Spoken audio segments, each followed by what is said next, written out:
नवपद आराधना, ओली महापर्व, इसकी आराधना चल रही है। पुण्य उदय है उन लोगों का जो इस अवसर का लाभ उठा रहे हैं। अवसर आंगन में हो और कोई लाभ ना उठा पाए, इससे बड़ा पाप का उदय और कोई भी नहीं होता।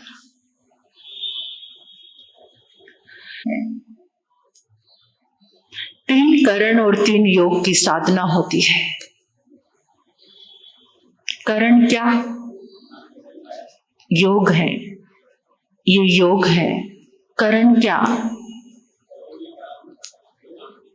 करना, कराना और अनुमोदना, ये तीन करण है। जिसने इन तीन करण को जान लिया, करना क्या? करना किसे कहते हैं?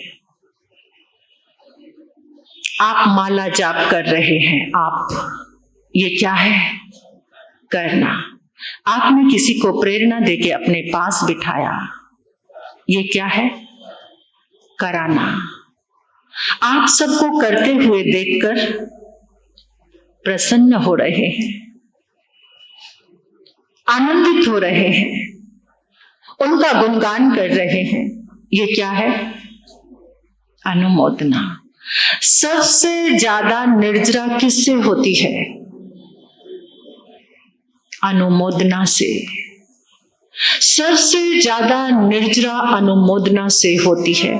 सबसे ज्यादा पाप भी अनुमोदना से होता है और सबसे ज्यादा पुण्य भी अनुमोदना से ही मिलता है। जिसके भीतर में आह्लाद आ जाए, कर नहीं सकता,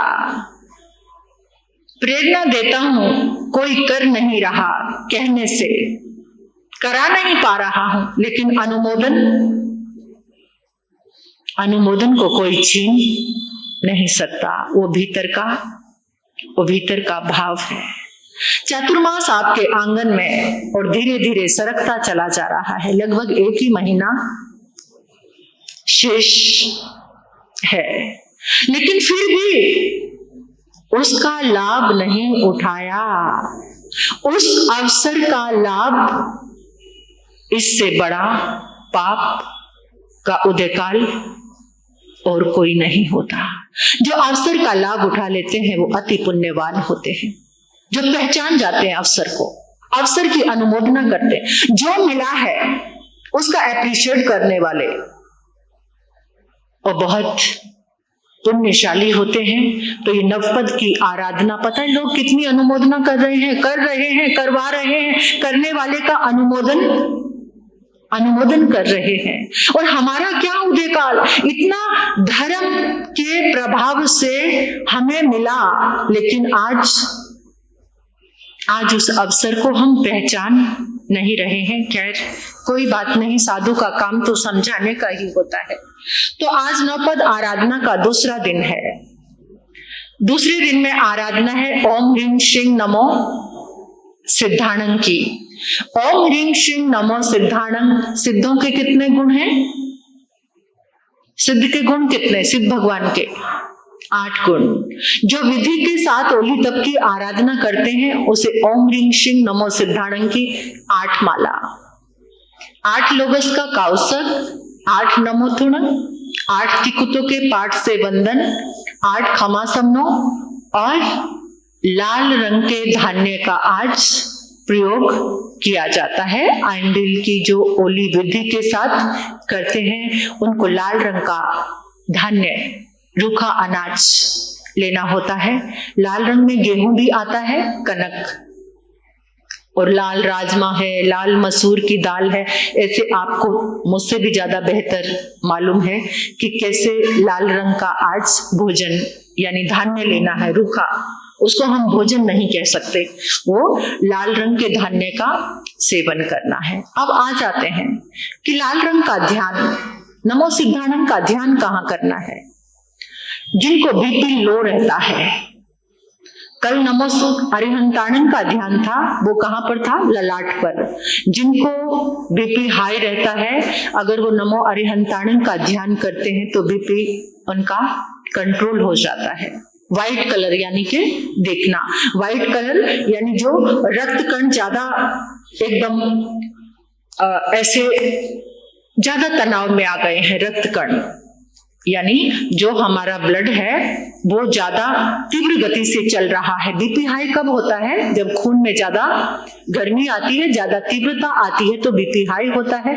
उसको व्हाइट कलर का ध्यान उसे कंट्रोल कर सकता है।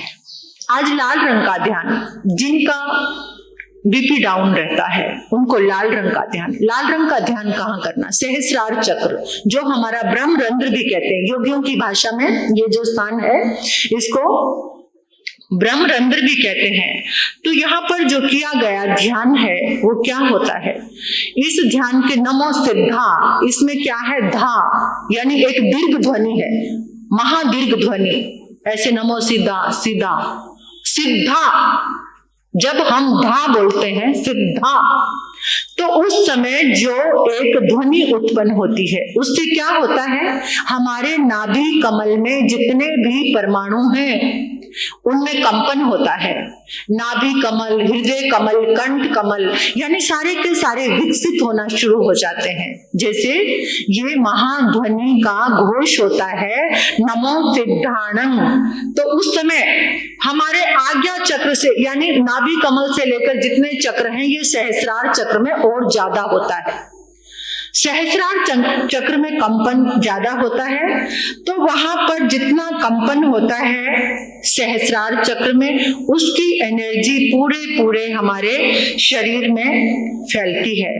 तो इस पद का किया गया जो ध्यान है हमारे ब्रह्म रंध्र की सारी कोशिकाओं को विकसित करता है, सहस्रार चक्र को विकसित करता है, सहस्रार चक्र में जो भी नेगेटिव एनर्जी है उसको बाहर निकाल देता है। और ये ध्यान सिद्ध गति को देने वाला है, क्योंकि किनका ध्यान है? ये सिद्धों का। तो ये सिद्ध गति को देने वाला है। कुछ आचार्यों ने इसका ध्यान यहाँ ज्योति केंद्र पर भी बताया है। कुछ आचार्यों ने इसका जो ध्यान है यहाँ पर लाल रंग में नमो सिद्धाणं का ध्यान ज्योति केंद्र पर किया जाता है। तो यहाँ पर एक ज्योति प्रज्वलित होती है, सम्यक बोध आता है, सिद्ध गति की ओर बढ़ने के भाव जागते हैं। तो ये नमो सिद्धाणं का किया गया ध्यान, जैसे उगता हुआ सूरज, जैसी उसकी लालिमा होती है, उगता हुआ सूरज आपने देखा, ऐसे लाल रंग का ध्यान यहाँ पर करना है। और जो लाल रंग है आपको पता ही है वो जोश देने वाला है। सुहाग का प्रतीक क्या है? मंगल का प्रतीक कौन सा रंग है? लाल रंग की बिंदी लगाते हैं, लाल कुमकुम लगाते हैं, लाल जोड़ा पहनते हैं। तो जो लाल रंग है ये एक मंगल का भी प्रतीक है और लाल रंग तेजस्विता का भी प्रतीक है, लाल रंग क्रांति का भी प्रतीक है। अक्सर पहले मजदूरों की लाल ड्रेस बनवाते थे कि वो लाल ड्रेस पहनेंगे तो उनके अंदर क्या आएगी? एकदम उत्साह आएगा, उमंग आएगा काम करने का, वो लेजी नहीं रहेंगे। तो जहां जहां लाल रंग का ध्यान किया जाता है, लाल रंग से तेजस्विता बढ़ती है, लाल रंग से क्रांति बढ़ती है, लाल रंग से उत्साह उमंग आता है। जो लोग बिल्कुल एकदम हर समय आलसी रहते हैं, अगर वो लाल रंग को देखना, अगर उनके अंदर ये जज्बा हो कि मुझे अपना आलस छोड़ना है, तो वो सुबह उठकर अगर लाल रंग देखना शुरू कर दें तो उनके अंदर एकदम उत्साह और उमंग, क्योंकि खून में क्या आएगी? गर्मी, जोश आएगा, फिर वो टिक कर नहीं बैठ सकता। जब खून में गर्मी आती है ना, लाल खून के अंदर जब लाल रंग बढ़ता है तो उनके अंदर जोश आता है। तो उसका ये हमारे 3 चरण हैं इस आराधना के, ओली तप की आराधना के 3 चरण हैं, एक जप, एक तप और तीसरा है श्रीपाल मैना सुंदरी का महान चरित्र, विश्व विख्यात चरित्र है ये। और ये केवल एक कथा ना समझे, अपने जीवन से जोड़कर कुछ गुत्थियों को सुलझाएंगे तो ये हमें समझ आएगा। कल कहां तक सुना था, याद है कुछ या नहीं? क्या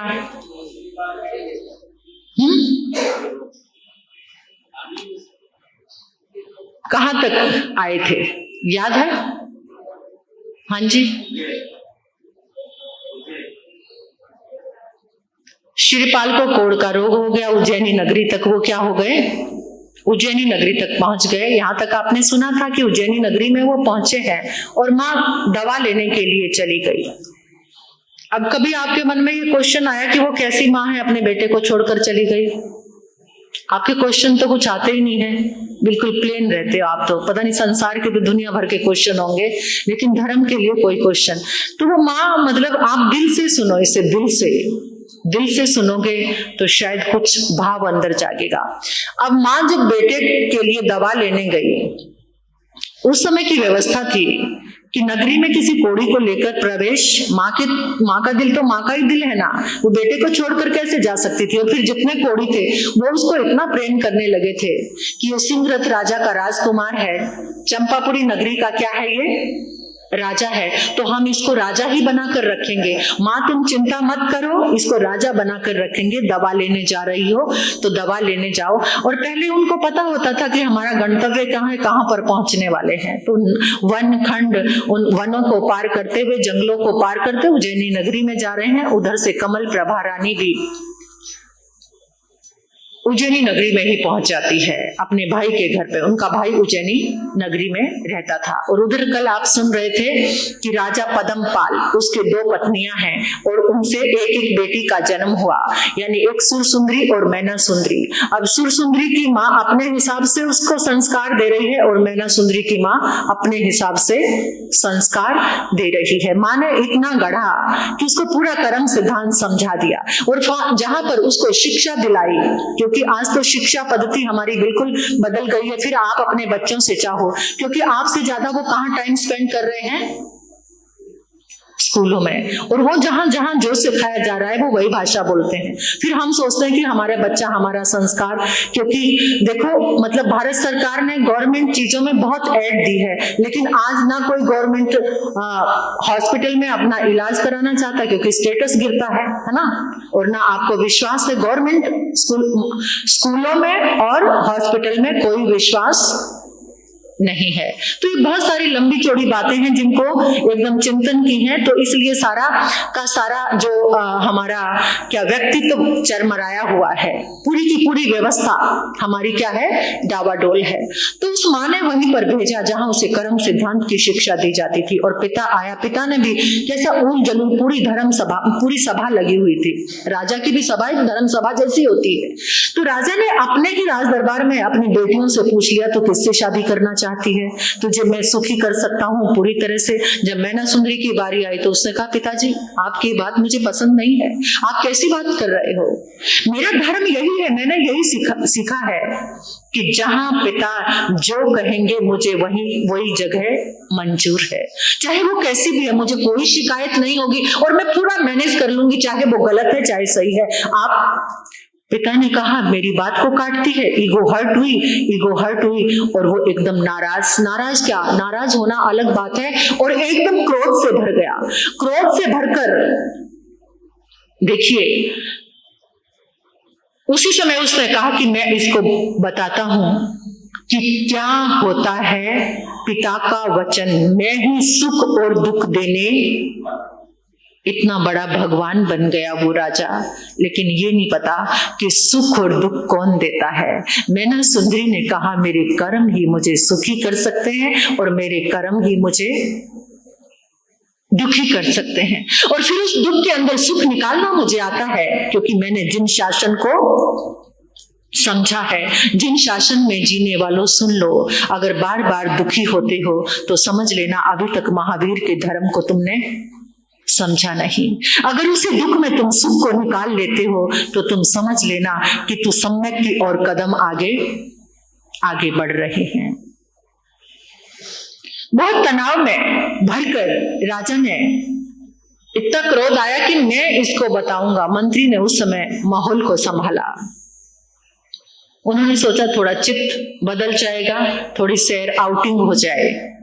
आप भी सोचते हैं ना कि थोड़ा मन शांत, लेकिन एक बात याद रखना, जहां पर लड़ाई झगड़ा हुआ है, अगर आप उस समय उस जगह को वोसरे कर देते हो और उस क्षण को, तो शायद वो कोई एनर्जी आपके साथ नहीं चलेगी। अगर आप उसी एनर्जी को लेकर क्योंकि कभी कभार हॉस्पिटल बदलने से ये नहीं होता कि दूसरे हॉस्पिटल में चले गए तो आपके रोग का इलाज हो गया। आपने स्थान बदल दिया तो क्या आपका क्रोध कम हो गया? राजा वहां गया, जंगल की ओर गया, तो वहां क्या देखा? एक बहुत बड़ा झुंड आ रहा है आगे से, और क्या देखता है कि कोई गधे पर बैठा हुआ है और उसके ऊपर छत्र है और उसके हाथ में दंड है।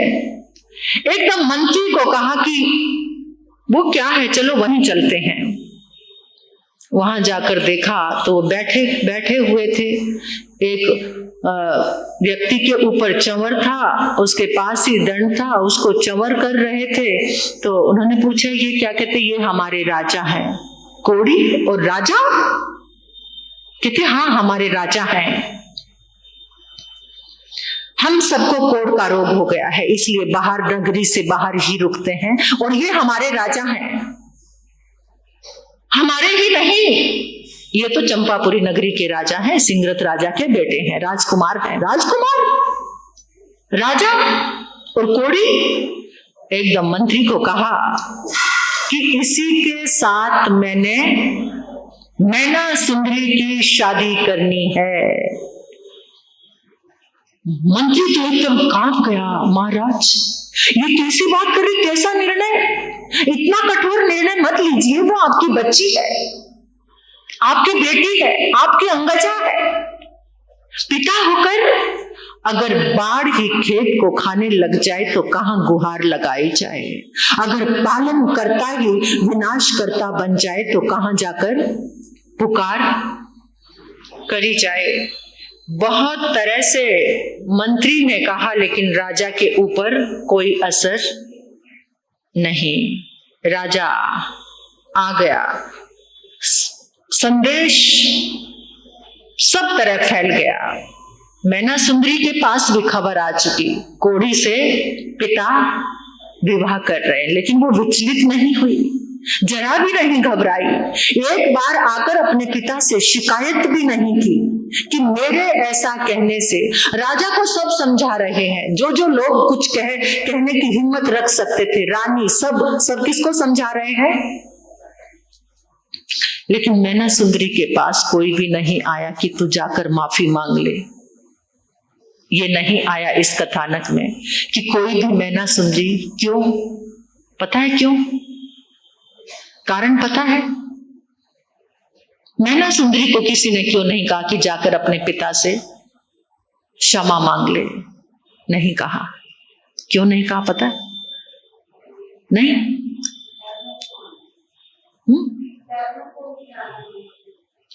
मैना सुंदरी को यह दृढ़ विश्वास था कि मैंने जो कहा है वो गलत नहीं है। माफी गलती की मांगी जाती है, सही बात की माफी नहीं मांगी जाती।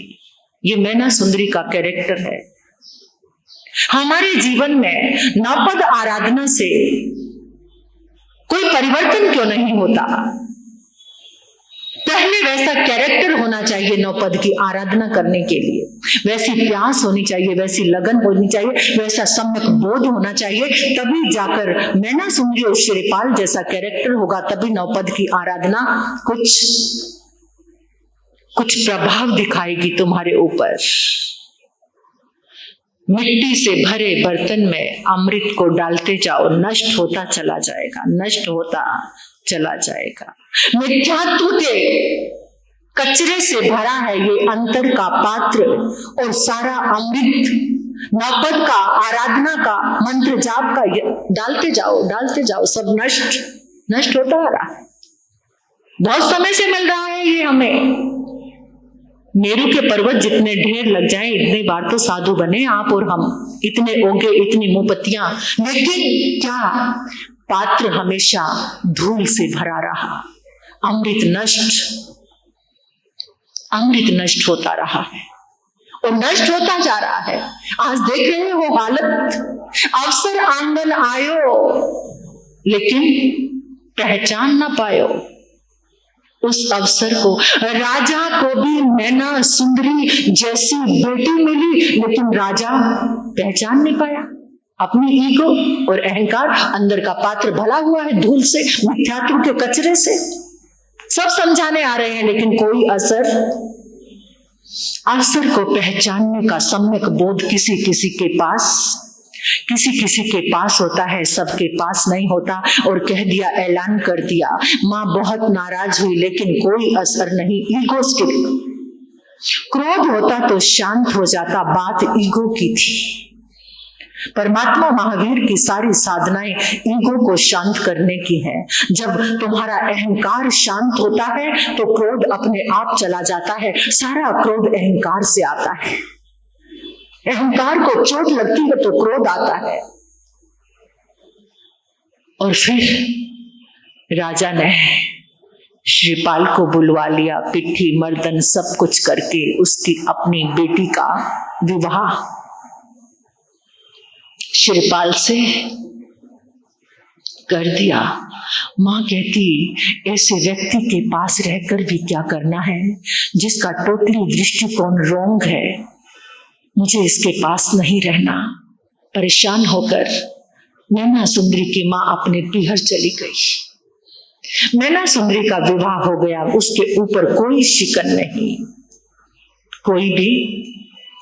कोई शिकन नहीं। उसको अपने पुरुषार्थ पर और कर्म पर विश्वास था। सारी चीजें कर्म को लेकर मत करना, अपने पुरुषार्थ पर भी भरोसा रखना। महावीर का धर्म पुरुषार्थ का है। इस पुरुषार्थ से तो पंगु व्यक्ति भी चलने लग जाता है। ये ऐसे पुरुषार्थ का धर्म है। इस पुरुषार्थ से तो अंधा व्यक्ति भी नंदी सूत्र को याद कर लेता है। अंधा व्यक्ति जिसकी आंखें चली गई हैं, ऐसा पुरुषार्थ का धर्म। जालना में चतुर्मास था, एक बहन की आंखें चली गई, कितने सूत्र कंठस्थ और आंखों की ज्योति जाने के बाद कंठस्थ किए, और रसोई घर में जाके बराबर काम कर लेती है। संदेश ऑप्टिकल्स के नाम से जो उनकी फर्म का नाम है, तो वहां पर वो बहन हर रोज सब बहनों को आके आंखें जाने के बाद नंदी सूत्र कंठ से, महावीर का धर्म है, ये महावीर का पुरुषार्थ है। और यहाँ अवसर आंगन है और कोई लाभ उठाने की कोई पुरुषार्थ ही नहीं है। कर्म को लेकर कब तक पड़े रहोगे? कर्म तो रुलाते रहेंगे। रात्रि का समय, मैना सुंदरी और श्रीपाल बैठे हैं। श्रीपाल ने कहा, तुम्हारे पिता ने ये क्या कर दिया?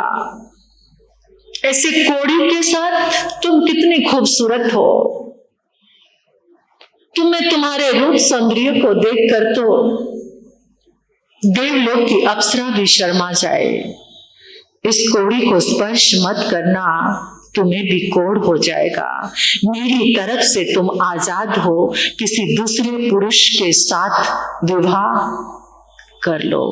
जैसे ही मैना ने सुना, एकदम शेरनी की तरह गरज उठी, नाथ ये कैसी बात कर रहे हो? समुद्र एक बार अपनी मर्यादा को तज सकता है, सूर्य एक बार पश्चिम में उदय हो सकता है, एक बार को मेरुगिरी पर्वत चलायमान हो सकता है, लेकिन ये मैना सुंदरी का शील धर्म आपके चरणों में सब कुछ समर्पित है। आज से मेरे नाथ आप हैं, आप मेरे स्वामी हैं, आप मेरे पति हैं। अब आगे क्या करना है उसको सोचना है। ये जो हो चुका उसको सोचने की आवश्यकता। श्री बड़ा श्रृंगार भारत नारी का, श्री बड़ा आधार भारत नारी का। पतिव्रता धर्म क्या है? स्वामी सुनो, ये दुख की रात्रि अब लास्ट है, बीत गई। अब तो सूर्य उदय होगा। और सचमुच ऐसी बातों को सुनकर श्रीपाल गदगद हो गया। नारी रत्न हाथ आया है। सुबह उठे, सूर्य उदय हुआ, उनका पुरुषार्थ भी उदय हो चुका था। भाग्य जैसे ही चले, सामने से मुनिराज आ रहे हैं। मैना सुंदरी ने जाकर वंदन किया, श्रीपाल को भी वंदन करवाया। मुनिराज पूछने लगे, श्रीपाल को बहुत कोढ़ था, पूरा शरीर कोढ़ से गला हुआ था। मुनि से पूछा, ये क्या है पुत्री? सारी बात मैना सुंदरी ने अपने पिता की बता दी। मुनि ने मुस्कुराकर कहा, पुत्री चिंता मत कर, तेरे हाथ चिंतामणि रत्न लगा है। ये साधारण पुरुष नहीं है, ये अद्भुत है तेरा पति। एक समय आएगा ये कितने ही देशों का राजा बनेगा। मैना सुंदरी ने हाथ जोड़कर कहा, गुरुदेव अभी फिलहाल क्या पुरुषार्थ करना है जिससे इनके कोढ़ का रोग दूर हो जाए। चातुर्मास चल रहा था। मुनिराज ने कहा कि अभी निकट ही आसोज शुक्ल सप्तमी है, तुम आंबिल ओली तप की आराधना शुरू कर दो। पूरी तरह से बताया, एक चैत्र शुक्ल सप्तमी को आराधना प्रारंभ होती है और एक आसोज शुक्ल सप्तमी को आराधना पूरी तरह से बताया कि देखना इसकी आराधना से, उन्होंने कहा कोई तंत्र नहीं, कोई यंत्र नहीं, कुछ नहीं, तप करो और नौपद की आराधना करो, तब तुम देखना कि तुम्हारा कल्याण कैसे होता है। तो उसी समय अब वो सोच ही रहे थे, जंगल में थे, वो तो पेड़ के नीचे बैठे थे रात को, उनके पास तो कुछ, लेकिन हिम्मत बहुत थी मैना सुंदरी के अंदर। कोई मलिनता नहीं थी, कोई पिता से शिकायत नहीं थी, किसी से कोई नाराजगी नहीं थी। क्या अद्भुत उस कन्या ने सीखा होगा। आज जिस बेटी का विवाह होता है, अगर वो अपने पिता से, माँ से ये कह दे कि आप चिंता मत करना, मैं वहां सब कुछ खुद संभाल लूंगी, आपको जरा भी सोचने की जरूरत, तो माता पिता निश्चिंत हो जाते हैं कि मेरी बेटी के अंदर वो शौर्य है कि ये सब कुछ संभाल लेगी। लेकिन मैना सुंदरी जैसी कन्याएं बड़े पुण्य उदय से आज भी है, ऐसी बात नहीं है, किसी चीज की नास्ती नहीं होती, हर चीज हर समय में मौजूद रहती है, लेकिन उसकी क्वांटिटी कुछ घट सकती है, बढ़ सकती है, बस ऐसा हो जाता है। उसी समय एक श्रावक जी मुनिराज को वंदन करने आ गए। देखते रहना और सोचना, एक श्रावक होता है सुनने वाला, एक शर्मणो उपासक होता है। श्रावक की एक उपमा परमात्मा ने शर्मणोपासक भी दी है। श्रमणोपासक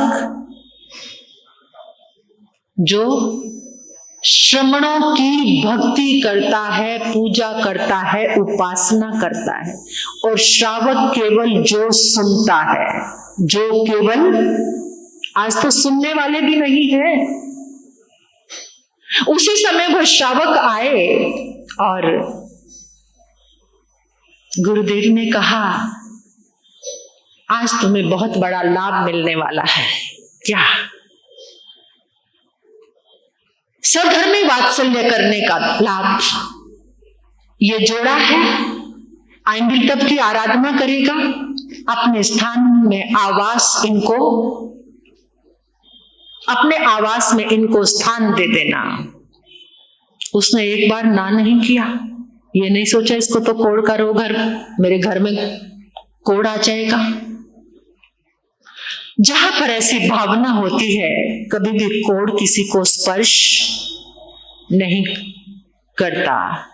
प्रवीण ऋषि जी महाराज साहब ने कुछ साधना कराई कुछ लोगों को कि कोढ़ी आश्रम में जाकर, तो वो लोग उनको खिलाते पिलाते धर्म देते और गले भी लगाते हैं। अभी पिछली बार जिस समय हमारा 2022 का चतुर्मास लुधियाना में था, तो वहां का जो संघ है, चातुर्मास में 2 या 3 बार कोढ़ी लोगों को बुलाकर भोज जरूर कराते। तो मेरा जन्मदिन था, 8 नवंबर थी उस दिन, तो उन्होंने सारे कोढ़ियों को बुलाया और वो बहनें इतने प्रेम से थे वहां के भाई, उनको छूना करना सब कुछ कर रहे थे और अपने हाथ से उनको वस्त्र पहनाए, उनको भोजन कराया।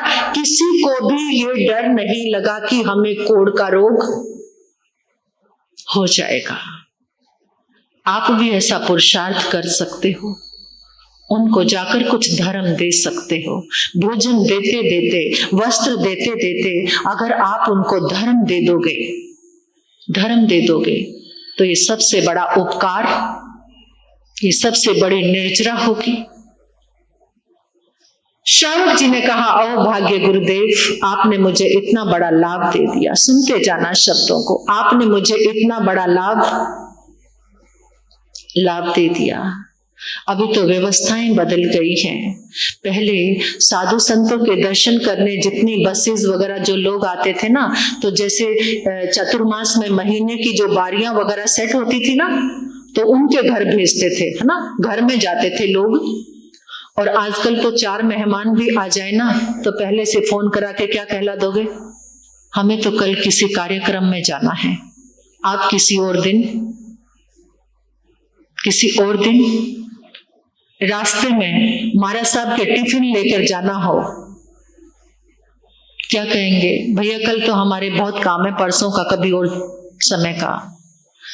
इस अवसर जो जीवन में आते हैं, जो लोग ऐसा करते हैं, कुछ हो भाग्य कि मेरा पुण्य उदय हुआ है कि रास्ते में साधु संतों के लिए आहार बहराने का मुझे अवसर, ये अपने पुण्य की सराहना, इस अवसर को पहचानना हर किसी के बस की बात। नैना सुंदरी का कैरेक्टर चाहिए अवसर को पहचानने के लिए, और जो अवसर को नहीं पहचानते सारे राजा पद्मपाल हैं, पाप का उदय काल है। राजा के घर में ऐसी बेटी का जन्म हुआ और राजा नहीं पहचान पाया उसके पाप का उदय काल। ये उसका दुष्ट कर्म कि ऐसे रत्न को उसने कोड़ी के हाथ में, वो कर्म की लीला होगी, उसे छोड़ो, लेकिन फिलहाल जो राजा का पुरुषार्थ हुआ वो देखो आप कि उसने उस समय तत्काल में कर्म क्या किया। तत्काल में हम पुरुषार्थ कौन सा कर रहे हैं, कौन सा कर्म कर रहे हैं, उसके ऊपर गौर करने की बात है। अवसर तुम्हारे पास है, तुम पहचान नहीं पाते, और एक समय बीत जाता है तब तुम्हें पता चलता है, और उस समय केवल पश्चाताप, क्योंकि वो समय लौट कर नहीं आता।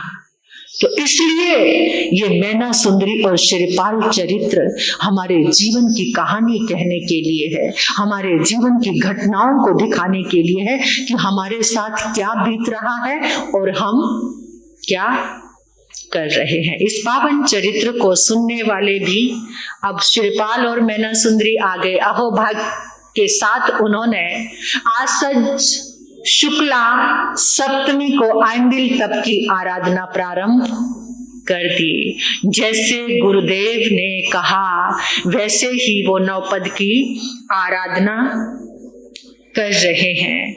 नवपद की आराधना करते करते पहले ही आइंबिल में कुष्ठ रोग की जड़ जल गई, क्योंकि ध्यान कहीं और नहीं था, केवल उस आराधना से ही जुड़ा हुआ था अहोभाव के साथ। अहोभाव मतलब मेरा अहो पुण्य उदय है कि मुझे ये अवसर मिला। अवसर को लेकर जब तुम गदगद होते हो वो तुम्हारा अहोभाव है। अवसर को लेकर जब अंतर हृदय कमल की तरह खिल जाता है, तीनों योगों में एकाग्रता आ जाती है, हंसी आ जाती है चेहरे पर, मुस्कान अवसर को लेकर के, वो तुम्हारा अहो भाग्य है। तो पहले से ही जड़ जल गई, दूसरे आइंबिल में घाव मिट गए, और तीसरे आइंबिल में तो शरीर जो घाव थे उनके ऊपर क्या आ गया, ऊपर स्किन आ गई। चौथे, पांचवें, छठे आइंबिल में एकदम डे बाय डे इतना ज्यादा उपचार होता गया कि 9वें आइंबिल 9वें दिन तो काया कंचन के जैसी सुंदर हो गई। अब आगे आप कल आएंगे, सुनेंगे। अब आप देखना, ये था नैना सुंदरी का कैरेक्टर। अब श्रीपाल के कैरेक्टर को देखना, आप कौन से कैरेक्टर को हम जीना चाहते हैं। आप कोशिश करना, इन 9 दिनों में सुना गया ये चरित्र आपका चरित्र बना देगा। इन 9 दिनों में सुना गया ये चरित्र और ये नवपद की आराधना आपके सारे नेगेटिव स्पंदनों को समाप्त करके एक सकारात्मक वाइब्रेशन, एक सकारात्मक कैरेक्टर आपके जीवन का बन जाएगा। तो इसे हमें पहचानना है, जानना है। और आज जो गाथा हमारी ये 48 दिन की आराधना, ये कोई साधारण चीज नहीं है, लेकिन हम इसे साधारण ले रहे हैं। लेकिन मैं तो समझ रही हूँ कि मुझे ये आराधना कराने का अवसर मिल रहा है, मेरा बहुत पुण्य का उदय है, बहुत बहुत पुण्य का उदय है कि इतना सा पुरुषार्थ जीवन में हो जाए। और ये साधना करते करते जब प्रभु को वंदन करते हैं, उनके चरणों में खड़े होते हैं, तो ऐसा लगता है कि 2 जहां की आज खुशियां हो गई हासिल मुझे। क्या? 2 जहां की आज खुशियां हो गई हासिल मुझे। तो ये परमात्मा की साधना से ही संभव होता है। अब गुरनी मैया के मुखारविंद से कुछ सूचनाएं आप श्रवण करेंगे। परम शर्त्या, परम आराध्या, परम पूजनीय तपाचार्या, परमार्थ रूपा गुरनी मैया के